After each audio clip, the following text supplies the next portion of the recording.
Hello, everybody, and welcome to the Tip of the Iceberg podcast, brought to you as always by InsideThePenguins.com, a proud affiliate of the Hockey News. I'm your host, Nick Brlansky, joined as always by Nick Horwat. We got a pretty good show for you guys today. We obviously have to start off with the biggest news surrounding the Pittsburgh Penguins, a team that has lost 7 of their last 8 games, and that is the relatively underwhelming performance of the Penguins' core 4.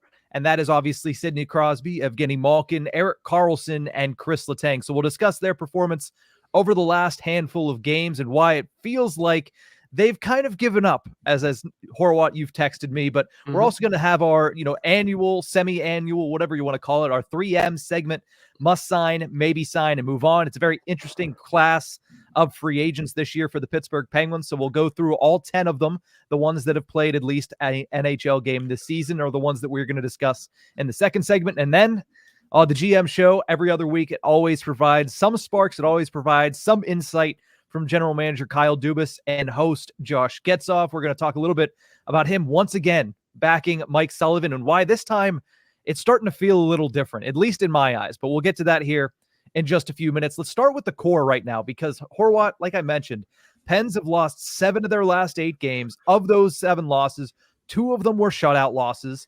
They've allowed 4 goals per game over that stretch while scoring only 1.1 goals per game. And a big part of that is the core starting to struggle mightily at this point of the season. What do you make of their performance over the past few weeks?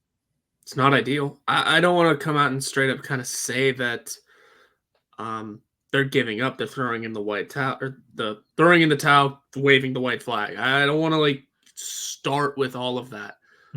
Maybe I'll hint to it if things continue.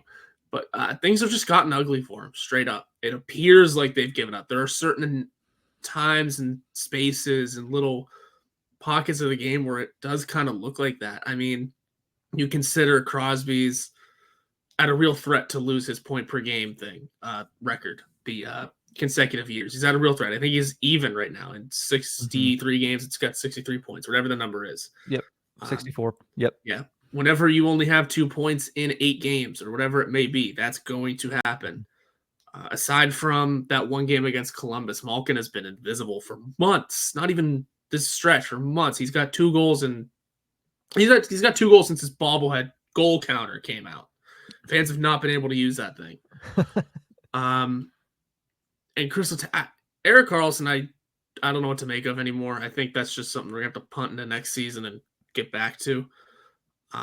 But Chris Letang also, for as good as he's been defensively this year, has been on the ice for numerous goals against, and not just goals against, game-winning goals against in each of these games. We think of that in the opening seconds against Edmonton, pass tape to tape directly to Connor McDavid, exactly the guy you want to give that to. Or Calgary, blowing that game wide open with whatever that was. I'll give him that in Calgary, at least it was less egregious. It was kind of, he got caught flat-footed with someone bearing down on him. Still, you can't have that play happen. And again, being a direct cause for multiple game-winning goals against in this stretch, it's the wrong guys making the wrong mistakes. It is the biggest names on your roster just looking abysmal. Yeah. Chris Letang looking like a revolving door is never a good thing, and that's what he looked like on that Nazem Kadri goal. But, I mean, the stats that were put out there by Josh Yohe of The Athletic, they loom pretty large over this 8-game, droughts for the Penguins. Crosby, 0 goals, 2 assists. He's been outscored 12-1 at 5-on-5 in that stretch. Evgeny Malkin, 2 goals, 2 assists. He's the leader of these 4, which, what could you imagine saying that a couple months back? In the last 8 games, he has 2 goals, 2 assists. He's been outscored 8-4, which is the best split at 5-on-5 of these 4. Chris Letang on the ice has scored, 1 goal, 0 assists, outscored 12-2. So him and Crosby in the same boat. And Erik Karlsson, 1 assist in the last 8 games, outscored 6-2. These 4 are supposed to be the 4 that whenever everything else shuts down, whenever everything else goes wrong, the buck needs to stop with them. They need to be the ones to really stem the tide. And yeah, to a certain extent, it can be unfair when the rest of the team has struggled as much as the rest of the Penguins team has struggled this season. But at a certain point, that's what you're getting paid for. That's why you're the leaders in the room. And that's why Chris Letang was given that 6-year contract to come back. That's why Evgeny Malkin was given that 4-year contract to come back. That's why the Penguins brought Erik Karlsson in to add to that group of players that when everything else is going wrong, you can count on them to try to turn the tide. And they just haven't done it. And that's why you've seen probably one of the worst stretches of the past half decade over this last 2 weeks. 7 losses in 8. They only have 1 win in the calendar month of March, and that's against a lowly Columbus Blue Jackets teams. Things could get even worse if they lose tonight to the San Jose Sharks, but I think the biggest thing to me when looking at these 4 and looking at the performance they've had, the realization that they can't save their season has hit them like a ton of bricks. Look back at last season, we were talking in the final week of the season after that after the Chicago game, saying, wow, it's really weird. They have a meaningless game in the regular season for the first time in basically their entire careers. Now we're looking at it where March 14th, they're about to have 18 meaningless games because they are out of the playoff contention. No matter how many times Sullivan says, well, we're still technically in it. No matter how many times anybody in the locker room says, we're still technically in it. Yeah, you know what? By mathematics, you're technically in it. But I think everybody and their mother knows, including everybody that does percentage chance of making the playoffs, that has you at 3% chance. Everybody knows that the Penguins are not going to be playing playoff hockey. And to a certain extent, the players in the locker room know that. And it's hit them very, very hard. And it's been starting to show on the ice. Yeah, you think back to those numbers that they would have to go on, that run that they would have to make to set themselves up nicely to make the playoffs. Whenever it was right after that 3-game losing streak before Dubas' first presser in the middle of the season. I think it was Bob Grove tweeted they need 96 points, which would equal out to about a 33-18-5 record. And I've been keeping track of that since. They are 17, 15, and 6. They would essentially need to win out. Yeah. You can't take any more OTLs, and you can't lose more than 3 times in the next 18 games. Listen, the Penguins have been a phenomenal team in March over the last 2 decades almost. Something about this March has gotten ugly, and they would essentially have to win out, and that's just to get to the average. So I don't know. I don't know what's going to take for them to be mathematically eliminated. That's something that we'll probably all be discussing in April, unless it's happened before then, unless the schedule makers know. But it's sure they're good. The guys that wear skates and stand behind the bench, they're going to say they're going for it because they have to. If they have, they're, I believe, in the 8th position for a draft pick right now. 8th or 9th. They've been bouncing around there over the last week.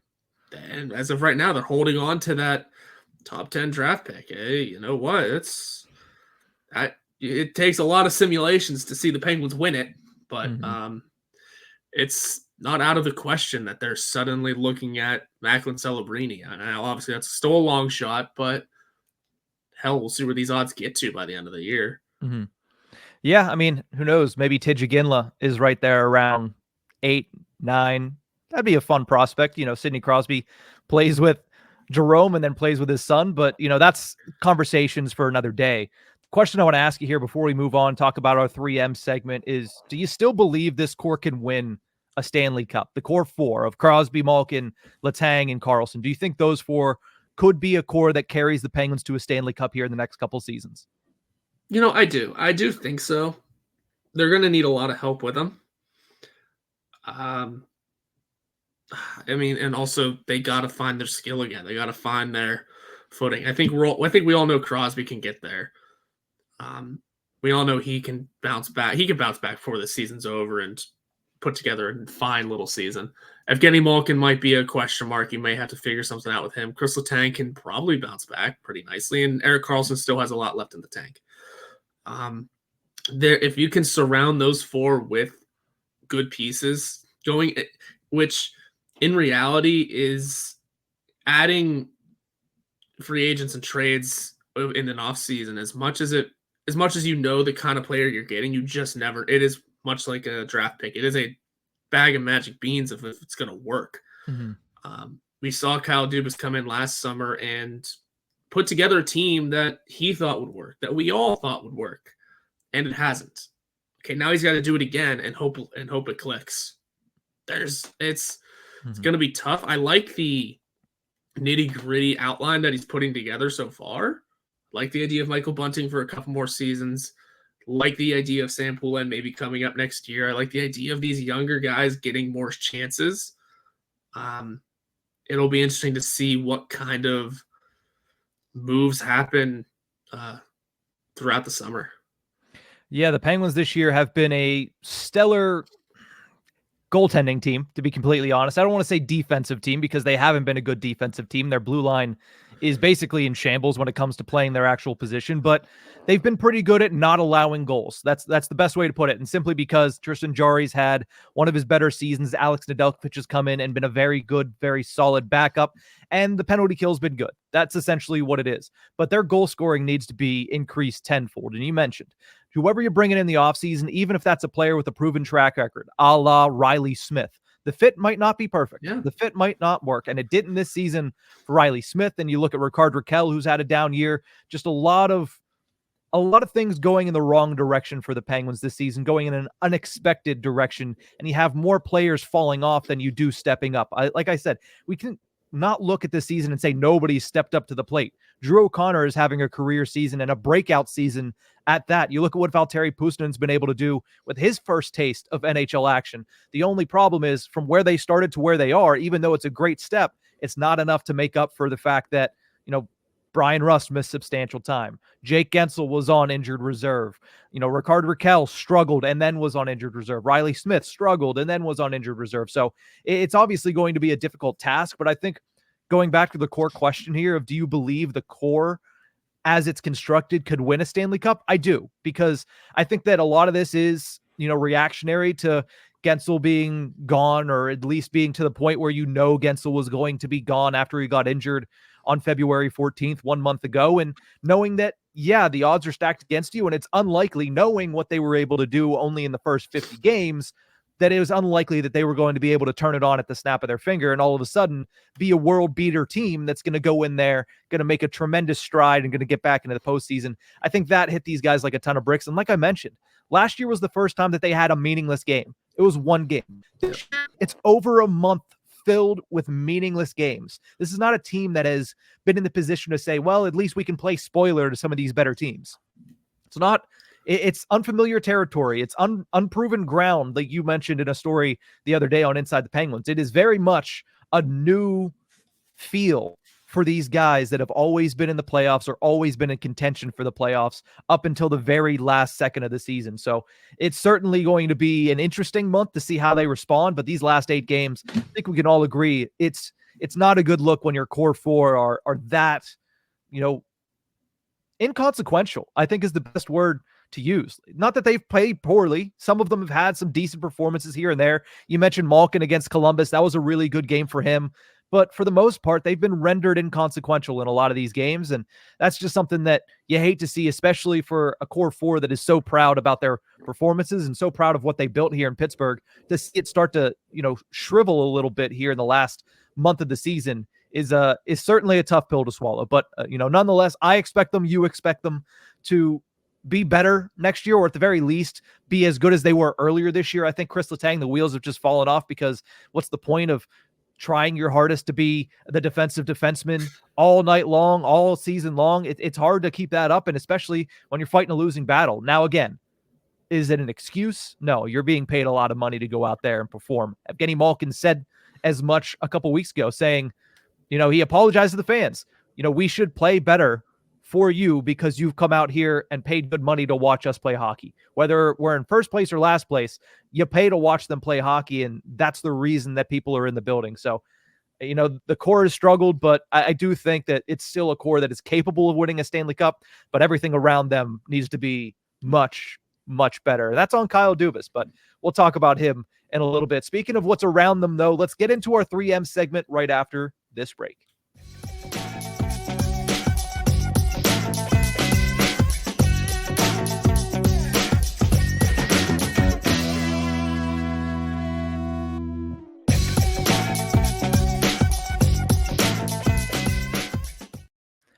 Welcome back to the Tip of the Ice-Burgh podcast, brought to you as always by Penguins.com. We bringing back one of our favorite recurring segments here, Horwat. 3Ms, must sign, maybe sign, and move on. We'll jump right into it. 10 players that have played at the NHL level this season, at least in a game, are looking for a new contract this summer. We're going to go through all of them and say whether the Penguins must sign them, maybe should sign them, or should probably move on. Let's start the oldest of the bunch, 39-year-old, soon-to-be 40-year-old at the end of 2024, Jeff Carter on an expiring deal, making a little over $3 million. Horwat, 3Ms, which one are you going with Mr. Carter?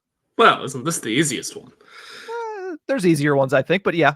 Fair enough. Well, this one I feel like also doesn't necessarily fall into any of these categories. It is sort of his decision to call it a career, hang up the skates, all of that ceremonial mumbo-jumbo.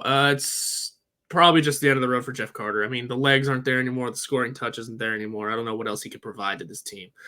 I know Kyle Dubas didn't totally shut the door on it, but that's just something you're going to do as general manager with a player who's on the verge of retiring. Heading into the year, Carter said he wasn't looking that far ahead. So that'll be a question for him in a couple of weeks, and then we'll see where things go from there. I just say this will really, if out of these three, it's going to be move on. In reality, though, I feel like this one's just more of it's an R. It's a retirement. It's not his own choice. Yeah, I would say move on. I mean, even if he's saying, you know what, I feel like I got 1 year left in me. You say, okay, well, go do that in LA, or go do that in Philly or somewhere else. I just feel like, especially with Kyle Dubas, starting the directive of we need to get younger, bringing back a guy that's soon to be 40 is certainly spitting in the face of that directive. So I would say you move on, let him retire, let him walk off into the sunset, which is why I would also say just keep him in the lineup the rest of the season. I mean, you don't have much to gain. Yeah. Let him ride off into the sunset with, 16, 18, whatever it is, more games of his NHL career. So Jeff Carter, move on. You say Jeff Carter, just retire. Move on. Yeah, it's a move on, technically.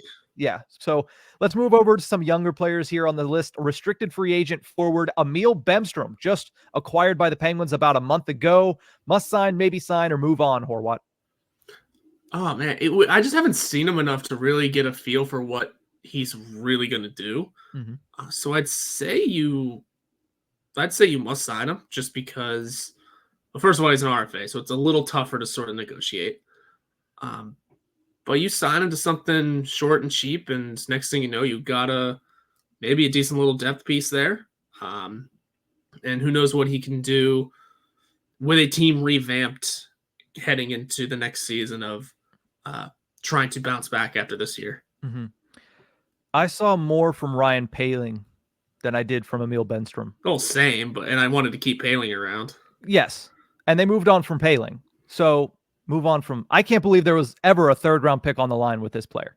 I've seen absolutely no life from Emil Bemstrom. Now he's come into a team that has had very little life to begin with, so that much I can't take too hard against him. But I think you move on from Emil Bemstrom. I think you have players in the organization now that could fill that role, and it doesn't take much to empty that space. You look at where the Penguins are at right now.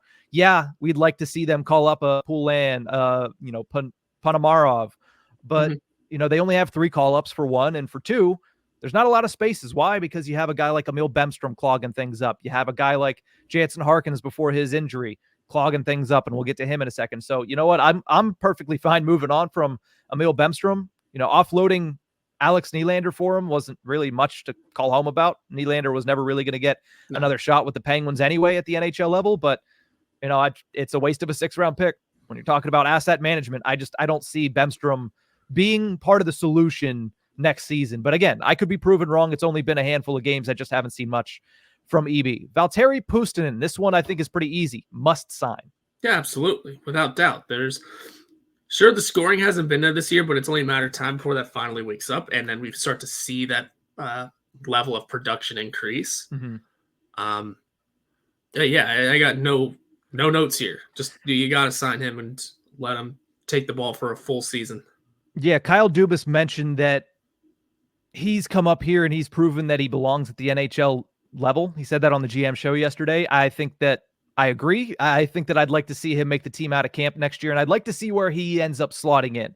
He probably playing a slot above where he should, but also You look at the third line right now, and it hasn't been good enough. And when he was on the third line, he struggled to even find assists. When he's in the top six, at least, he's been picking up assists. He's been creating offense. But I think part of that is maturity, and I think that you've seen him mature a little bit over this season. Played a lot more games than I had initially thought when I went back and looked at the tape. Went back and looked at his numbers. But I would say that it's pretty cut and dry with an RFA and Valtteri Puustinen. You must re-sign him. Jansen Harkins. This one's going to be interesting. Or what? 3M, Jansen Harkins. Is it going to be interesting? You don't think you just move on from him like you should have months ago? I'm in between on him. Oh. He's a must sign. He's 100% not a must sign, but I think maybe you sign him back. I don't hate Jansen Harkins as a 13th forward call-up type of option. What I do mind Jansen Harkins is can't be a fixture. Like that, if he's a fixture in the lineup like he's been this year, you can't have that. Like you can't fall in love with a guy that can't score a goal at all. Just right. Has rarely been close. He had a penalty shot, 3 games ago, whenever it was, penalty shot, and he missed the net entirely. Moments before he got hurt. So I think maybe you sign him. And for the reason I have him as a maybe sign is Jonathan Gruden. Is Jonathan Gruden ready to take that role? And if he is, then you let Jansen Harkins go to the wayside. If you don't think Jonathan Gruden's ready, then maybe you bring back Jansen Harkins on a leagueman deal to be your 13th forward, your injury call-up number one, whatever he is. But if Jonathan Gruden is ready, and I think Jonathan Gruden is a must-sign, he's also up on a contract, he's our RFA. If he's ready to take Jansen Harkins' role, then you move on from Jansen Harkins. That's my kind of qualifier here with Harkins. I don't know. I just can't. You're right. He cannot be a fixture, period, point blank. I would say I'd rather have Gruden in the lineup over him. You know what? He has more goals. Well, there's that. Fewer games. Also, did we forget Matt Nieto's still sort of floating around here? Even he has more goals than Jansen Harkins in this lineup. So I get as a fourth line player, you're kind of not supposed to score, but I don't know. Once every once in a while would be nice. You're not supposed to score like 15 goals, but 5 to 7 would be nice. One would also be nice. So Jonathan Gruden, I'm assuming that means you're a must sign on Jonathan Gruden again. I think so, yeah. Especially if you can keep that roster flexibility with him. Yeah. On bumping him back and forth between the leagues. That's just the way I look at it. I think he can provide something someday. He's one of those young futures too. He might be a good piece to have in the depth a couple of years down the line. Yeah, I like Jonathan Gruden. And also a reminder, a lot of these guys aren't going to command all that much. Correct. A lot of them are restricted free agents, which means they can't really go out and test the market and then come back and try to use that. And honestly, also, a lot of them haven't played a lot of NHL games.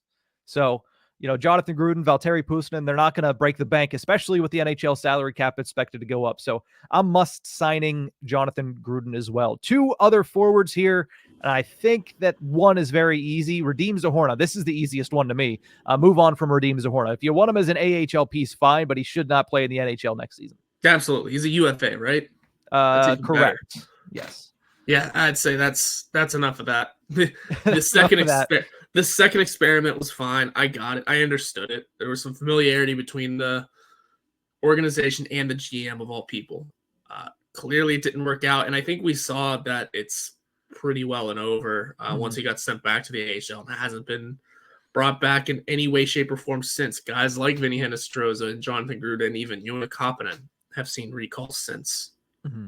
Yeah, speaking of Vinny Hinostroza, he's next on the list, the final forward on the list here. He is an unrestricted free agent at the end of this season. Must sign, maybe sign, or move on from Vinny Hinostroza. You know what? For the role that he played, I didn't hate him. I'm going to go with a maybe just because if you can, again, get that roster flexibility with him where he's able to fly back and forth. I don't think he's been able to as much, but still, I'd say that's a quality depth piece that he's a good player to have in your organization. So I'm going to go with a maybe. There might still be something he can provide, but it's a question mark, really. Mm-hmm. Yeah, I agree with you. I'm going to go maybe sign on Vinny Hinostroza. Kyle Dubas has mentioned several times that he wants Wilkes-Barre Scranton to be competitive, and part of that is having veteran players, whether that be just saying veteran or AHL qualifications as veteran players. that's a good thing for Wilkes-Barre. And they've certainly been a better team this year than they have in years past. And part of that is Vinny Hinostroza. So I'm going to say maybe sign with Hinostroza as well. Let's move over to the defense. Only 2 names on this list, starting with restricted free agent Pierre-Olivier Joseph. P.O. Joseph, 3 M's. What are you thinking, Horwat? That's a tough one. I was almost fairly certain P.O. Joseph would have gotten dealt at the deadline, although I thought a lot of guys were going to get traded. I think because you have that roster protection in there, you have sort of a good use for him. Maybe you sign him to a deal and then make sure the doors stay open for a trade afterwards. Make sure that is still a path that can be explored. I wouldn't be surprised to see an extension. I also wouldn't be surprised to see them kick the can out entirely and just say, I don't know, that's enough of that. I'd say he's a must sign though, just because you might still be able to recoup assets in return in some way, shape, or form. Plus, when it comes to making the team younger, he's a 24-year-old defenseman who might be able to kick it.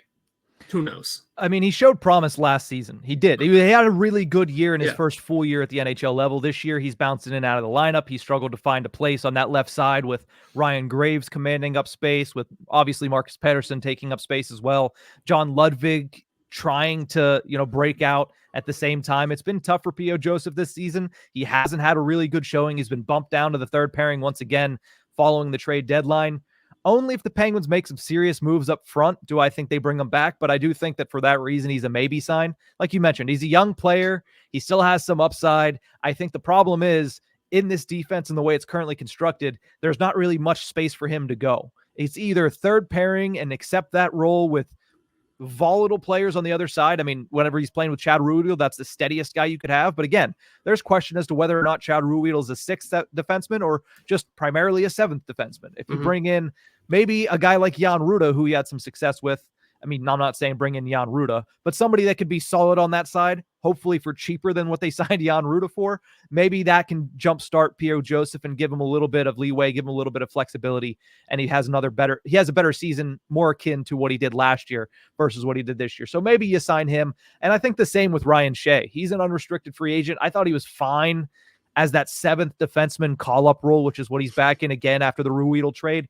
I don't think he's going to break the bank. I don't think he's going to be, an everyday player for you, but he's certainly a guy that gives you organizational depth. And for that reason, I think that he should be a pretty good option for the Penguins going forward. Yeah, it should be fine. Should be a fine player going forward too. Earned his way into an NHL role. There's no doubt about it. But yeah, I think you keep him around another year and just keep on keeping on with what you've had in the first place. Good depth option. And yeah, it's tough to nail these guys down this year. Everyone's kind of been not great.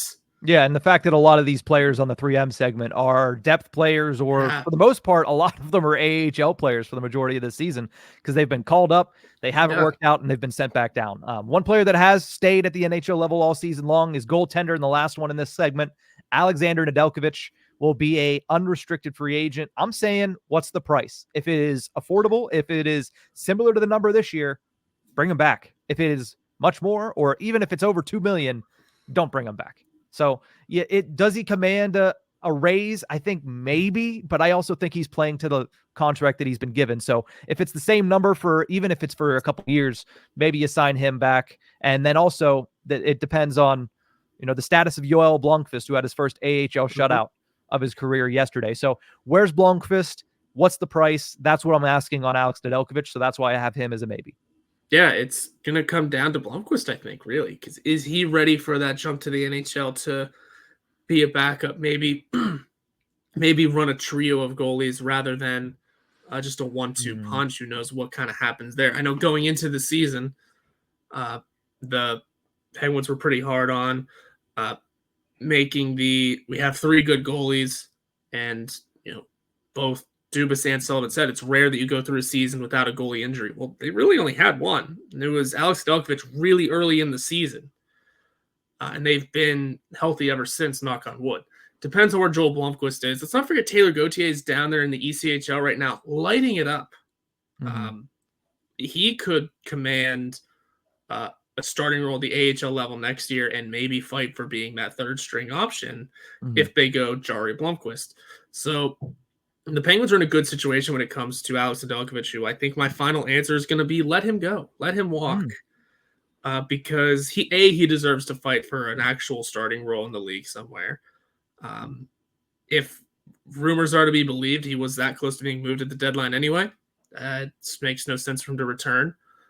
And the Penguins like what they have in terms of depth goaltending. I mean, you have to build out a couple of pieces to fill in the gaps that are going to be left open by guys moving up. But I wouldn't be totally shocked to see a trio of Jari Blomqvist Gauthier next season. I think Gauthier might be pushing. I feel like they have to bring in a veteran. Gauthier be more of what Blomqvist was this year. That option that is there if break glass in case of emergency, but he's starting in the A. Yeah. Fair enough. So that is the 3 M's: must sign, maybe sign, and move on for all 10 of the upcoming free agents, at least those that have played in the NHL this season. But there's obviously guys like Sam Poulin. There's other guys in the AHL that need new contracts, so we'll keep an eye on that as time goes on. But before we go, we have one quick segment left. Talk a little bit about Kyle Dubas backing Mike Sullivan again. We'll discuss that after the break.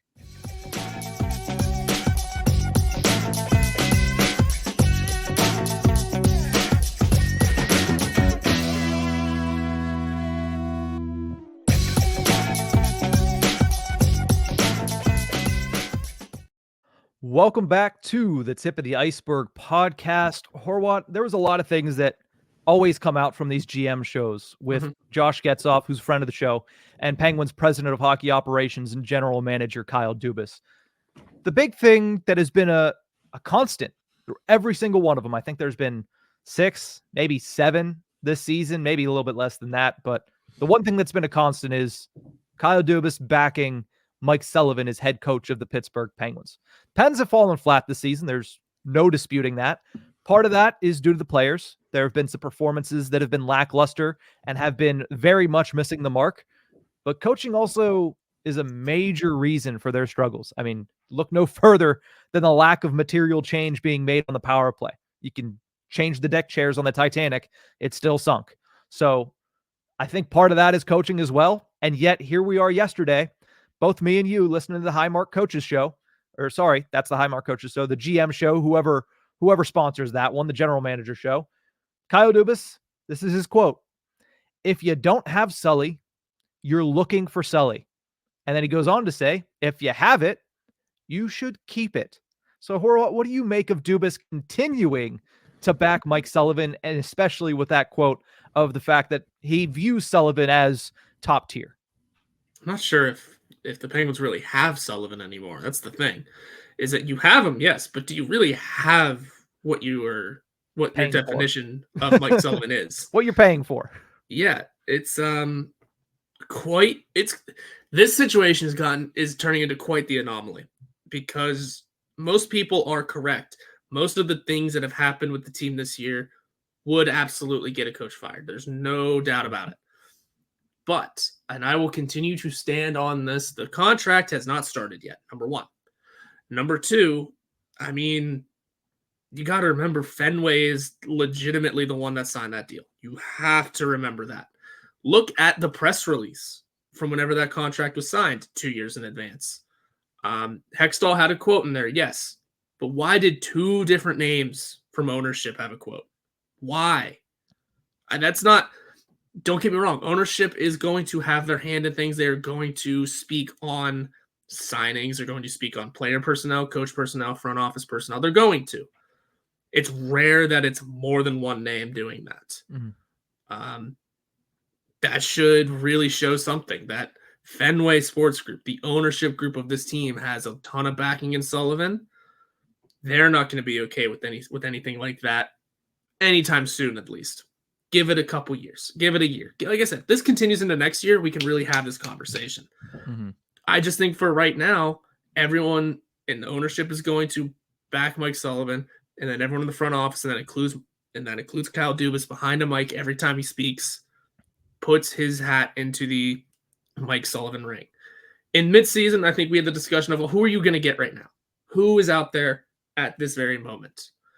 maybe once Judgment Day comes for the NHL at the end of the season, come mid-April, whenever it is coach firing season. I doubt it'll be a lot like the NFL was this year, but that's when more names kind of pop out. Like, here are these options that are now available. I don't know what their contract situation is. I think they're up at the end of the year. Reardon and Vellucci to be gone. That's enough of that. I could see the Penguins kicking the can down the road with Sullivan in terms of, we're going to keep Sullivan around because he has a deal. Here are two to three new faces to help support him alongside of him. And then if that doesn't work out, then maybe you got to have that conversation. Like I said before, his seat isn't warm. It's on preheat. Yeah. Still there. Still preheating. Yeah, the Penguins organization right now is an Airbnb. They handed the keys to the kingdom to Kyle Dubas and said, all of this is yours to change whichever way you want, but that's the owner's closet. And inside the owner's closet is Mike Sullivan and his contract. You don't touch what's in the owner's closet. What's outside of that, you can change. That's the roster. That's the lineup. That's everything. But Mike Sullivan's in there and Sidney Crosby's peeking out, right? Yes.